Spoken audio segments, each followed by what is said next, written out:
আজি দিকৰাই চাহ বাগিচা সামাজিক মঞ্চ দিকৰাই কমিউনিটি ডেভেলপমেণ্ট ফৰামৰ উদ্যোগত মেনষ্ট্ৰুৱেল হাইজিনৰ লগত সংগতি ৰাখি আমি গেলাহাটিঙ্গা চাহ বাগিচা আদৰ্শ বিদ্যালয়ৰ ছাত্ৰীসকলৰ মাজত মাহেকীয়া ঋতুস্ৰাৱৰ ওপৰত এখন সজাগতা সভা অনুষ্ঠিত কৰোঁ।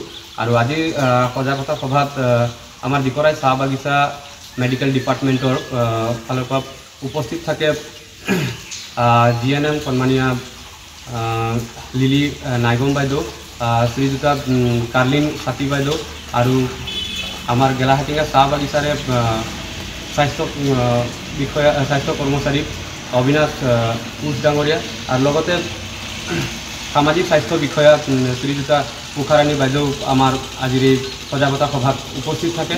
আৰু আমি অনুভৱ কৰোঁ যে আমাৰ চাহ বাগিচা অঞ্চলতে কিছুমান পিছপৰা অঞ্চলত আমি ঋতুস্ৰাৱৰ এক সমস্যা ঋতুস্ৰাৱক এক সমস্যা ৰূপে পৰিগণিত হৈছে। ঋতুস্ৰাৱক এক সমস্যাৰ ৰূপে ভাবে আমাৰ কিছু লোকে। তো সেই বিষয়টিক আমি যে ঋতুস্ৰাৱ এক ব্যাধি নহয়, সামাজিক ব্যাধি নহয়, সেই বিষয়টি আমি মূল থিম হিচাপে লৈ আজি আমি গেলাহাটিঙ্গা চাহ বাগিচা আদৰ্শ বিদ্যালয়ত আমি এটি সজাগতা সভা আয়োজন কৰিছিলোঁ।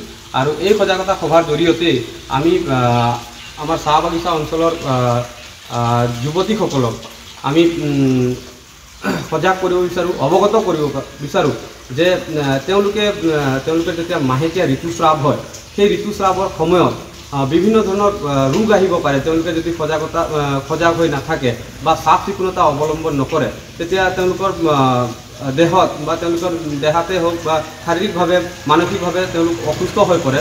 তেনে অৱস্থাত তেওঁলোক মেণ্টেলি প্ৰিপেয়াৰ হৈ থাকক বা চাফ চিকুণতা অৱলম্বন কৰক। কেনেদৰে এই ঋতুস্ৰাৱক তেওঁলোকে ব্যৱহাৰ কৰিব লাগে, ঋতুস্ৰাৱটোক কেনেদৰে তেওঁলোকে ঋতুস্ৰাৱৰ সময়ত কেনেদৰে থাকিব, সেইবিলাক বিষয় লৈ আচলতে আমি আজি মেনষ্ট্ৰুৱেল হাইজিন ডেৰ ওপৰত সংগতি ৰাখি সজাগতা সভা অনুষ্ঠিত কৰিছোঁ। ধন্যবাদ।